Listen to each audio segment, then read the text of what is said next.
Taking responsibility. When you are called home, when you are somehow struck by the absolutely mysterious and irrevocable desire to know the truth of who you are, then you must be willing to put aside every story of separation. Every story of separation is a story of war. Human beings have been making war in every culture for a very long time. Culture is a reflection of the individual mind, and the individual mind is a reflection of the cultural mind. Since you are hearing this, I assume you are interested in peace in your own mind. You are not waiting for them to make peace. This is good news, because war is fought to get others to do it our way, so that we can live in peace. When you stop waiting for them, and instead shift your attention to your own mind, then you can recognize the tendency toward war in your own mind. The tendencies of totalitarianism, hate, revenge, and holding on. And you can recognize the suffering that these tendencies continue to deliver. Somehow, in the face of it all, you find you want peace. You are sick and tired of the war within your own mind. You may even express it in a conscious prayer, a plea for help, for understanding, for deliverance, for grace. Grace is here now. It is knocking at your door. You have a chance to be at peace in this moment. You only need to accept the invitation of your own heart right now, regardless of outer or inner circumstances, and let yourself sink into the peace of your innermost being. Unless all of us take the responsibility for our own inner peace, the wars will continue. We cannot wait any longer for someone else to change. We cannot wait for someone else to forgive us so that then we can forgive them. We cannot wait for someone else to say they are sorry. Peace cannot be postponed. Recognize that to whatever degree the war is going on in your own mind, it is based on one thing: the firm belief that you are a separate entity, separate from your parents, your children, your lover, or your enemy. All wars are based upon the ignorance of our own true nature and the illusion of separation. When you firmly believe that you are separate from the totality, separate from peace, separate from love, you protect yourself. That protection takes many forms, involving personal and territorial identification. The horror is that if what you are protecting is the thought of who you are, it does not in reality even exist. It is only a thought, and whenever a thought is honestly investigated, it is found to have no inherent reality. Yet this thought of who you are has immeasurable power, because it becomes the filter of all experiences of reality. When you look through tinted glass, reality takes on that tint. It isn't that reality is tinted. The tinted glass mediates and distorts reality. People fight for the distortion that this I, as an individual or as a group, is separate from all other beings. And yet that I is actually nothing. It is a made-up story. Yet in the belief that the story is reality, there is colossal tragedy and suffering. When this I that is assumed to be real and separate is examined by consciousness, it is discovered to be none other than consciousness itself. As a conscious human being, you have the opportunity to discover that never, not even for an instant, is it possible to be separate from consciousness, from the source of everything, from God. Once you discover this directly, you then broadcast it with every breath you take. Whether you speak of this discovery or never speak again, you will broadcast it through the natural radiance of your being. In your willingness to take that chance, to accept that invitation, you will naturally share that peace everywhere. At this point in time, in this theater of consciousness, you have the opportunity to discover what is deeper than human being, what is before human being. That beingness is actually the source of human being. It is the source of plant being, animal being, sentient being, and insentient being. That beingness is alive with intelligence and presence, and it wants to know itself in you so that it can know itself everywhere. Choosing peace over problems. In the interest of peace, perhaps it is time to take an honest look at what you consider to be the problems in your life. In order to even reflect on a problem, you will see that first you have to go into memories of the past to generate a story of the supposed problem. This is a moment of choice, and this choice is present in every moment of your life. Generally, we choose to remember the past to recreate our problems. If we choose not to regenerate them, what does that mean about their importance? How can we know we have learned the lesson? We have an investment in the problem's importance, so that we go back to the past to conjure it up again. This is called rebirth. This is the choice to be reborn with the same problems, stories, and miseries, day by day. Once we are aware of that choice, we have the possibility of recognizing exactly what is required to keep any problem alive. It is necessary to invest time, energy, and effort on what was to keep feeding the importance of the problem. We search for answers to alleviate our problems and to end our suffering. But the search follows the rebirth, a rebirth that we have actually chosen. The choice we often make is to be reborn as the sufferer, rather than simply being here as nobody, as nothing. The willingness to be nothing, to defend against nothing, can lead to exceedingly intense feelings. A great fear can arise. I could really disappear here, and then the whole of my life will be of no actual importance. But you have to understand that this is going to happen anyway. You really will disappear at some point. And even though you may make great contributions in your life, finally they too will disappear.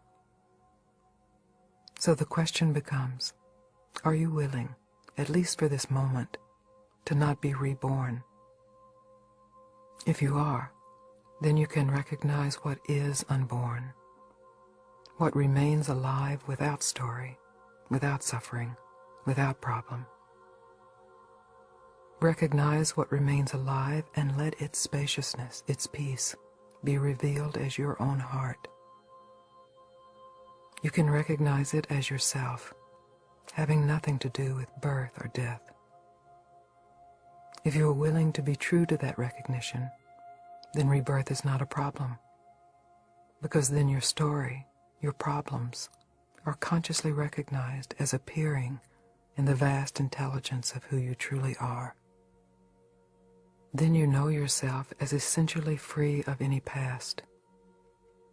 The past can be welcomed, can be learned from, and can be appreciated in its full spectrum of beauty and horror.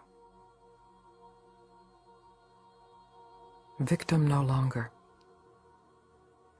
No matter what the world is reflecting, whether circumstances are beautiful or terrifying, if your internal story is one of victimhood, you will suffer. It is very simple. If you are quite certain that you aren't telling yourself a story of victimization, and yet you continue to suffer, then I suggest you are lying to yourself. You are telling yourself some thread of an ancient story of how you have been wronged. Whether it is a story of how God or your parents or circumstances have wronged you, or how you have wronged yourself, it is all a story of you being the victim. Even the most violent aggressors, when the superficial layer of aggression is cracked, have a story of having been wronged. Striking out in anger or revenge always involves a story of victimization. Seeing how this victim story plays out in your own life is an important step toward realizing true freedom. When you really see it, you see that it has to be recreated each time it plays. It may surface in your mind through momentum, but to play it through takes energy, attention, belief, emotion, and some kind of masochistic pleasure in the pain. Yes, it's shocking. To see this operating within our own mind can be quite disturbing. The willingness to realize the truth of yourself, the willingness to be free, is the willingness to no longer be a victim, regardless of pain, circumstances, or the actions of others. To stop being a victim doesn't mean to trivialize the horror in your life, to deny it, gloss over it, or repress it. It means that you can fully meet whatever appears. You don't have to hide, run, justify, wail, curse, or moan. You can just meet life as it is. Are you willing to let your stories of victimization go? Are you willing to let all of those horrible aggressors go unpunished? At a certain point, you have to be willing to just call it off. Yes, there has been horrible suffering, and you have been on both ends of it. You have perpetuated it, and you have experienced it directed at you. Are you willing to end it? You are free to suffer, and you are free to stop suffering. No one can end it but you. That is where your freedom is. Conscious freedom is the freedom to meet suffering consciously, and then consciously choose to let it go. The bondage is in being unaware of the choice. You can choose to be free, or you can choose to suffer. It is up to you. The power of forgiveness. Everyone has experienced the sweet release of forgiveness, as well as the hard coldness of not forgiving. You know the difference, and you know the investment in the story that keeps a lack of forgiveness in place. You also know the relief when you actually forgive and let go of the burden. Our parents were not perfect. They consciously or unconsciously did things that were harmful to us, as our grandparents did things that were harmful to our parents. Our lovers, our children, our governments, and our competing tribes have harmed us. Now is the time to forgive. Horrible things are continually being done all over the planet, in our own individual minds and in the collective mind. To forgive these horrors does not necessarily mean to forget. You can forgive and let go without forgetting. A huge learning and humbling occurs when you are willing to see the story of humanity in all of its horrors. Yet you can also recognize how much effort is needed to hang on to the story. You can see that all of the effort and attention put into hanging on are actually a meditation on not forgiving. The stories continue to replay with an obsession over what should have been done or what might be done again. Continuing to replay the story saps your energy. It is exhausting. I honor the need to remember and to witness the horror that has been done and is still being done. But usually we bring to that memory more hatred, suffering, and misery, which ensures even more hatred, suffering, and misery. After the war in Yugoslavia in 1999, I saw a news clip of a home video filmed by a man who said he was making the video so that his children could see what had been done to them, so that they would never forgive or forget. The horrors occurring at that time were themselves in retaliation for what one group of people had previously done to the other. The futility and the waste of this kind of tribal warfare is going on within our own minds as well. I'm not going to let go of what they did to me because it was wrong. Yes, wrongs have been done and are still being done. There's no need to forget or deny the wrongs that have been done both to you and by you, but you can let go of suffering over them. Forgive them, for they know not what they do, is the truth. Any war that is going on because of what happened yesterday is a result of ignorance, of holding on to some idea of revenge. It is very tempting to hold on to these kinds of views because there is some pleasure in it, and that pleasure must be recognized. It is the pleasure of egoic righteousness. When you are unwilling to forgive, and you are holding on to a story of your suffering and who did it to you, you are cursing them, whether consciously or unconsciously. You must be willing to stop the karma with yourself. Be willing to say, no, this time it goes no further than me. This is the willingness to be at peace. The willingness to forgive is a natural outgrowth of the willingness to be free, and gives you the clarity to recognize the temptation to hold on. I once called my mother on Mother's Day. My mother was a sarcastic and mean alcoholic. Alcohol was poisoning her, shifting her whole personality. I had had some space from her for years, and I decided one year that I would call her on Mother's Day and simply lie to her and tell her what a great mother she was. She was old and sick, and she didn't have many years left, so why not? I called her and told her what a great mother she had been to me. And as the words came out of my mouth, they were true. I didn't mean she had treated me well, because she hadn't. I didn't mean her intentions were great. Sometimes they were, and sometimes they weren't. But as I told her that she had been a good mother, my life experience was finally augmented by my relationship with this difficult woman. My difficulty with my mother finally contributed to the richness of my life. In that sense, she was indeed a good mother. What a relief there was in telling her this. Concurrently, my ability to forgive myself for having hated her for so many years arose. It was such a simple act. I had no idea I would see such ramifications of healing. Finally, to be able to forgive this whole experience of humanity, with all of its functions, drives, aggressions, and desires, is to recognize what is untouched by any of that, what remains pure, innocent, and free even in the grossest of stories.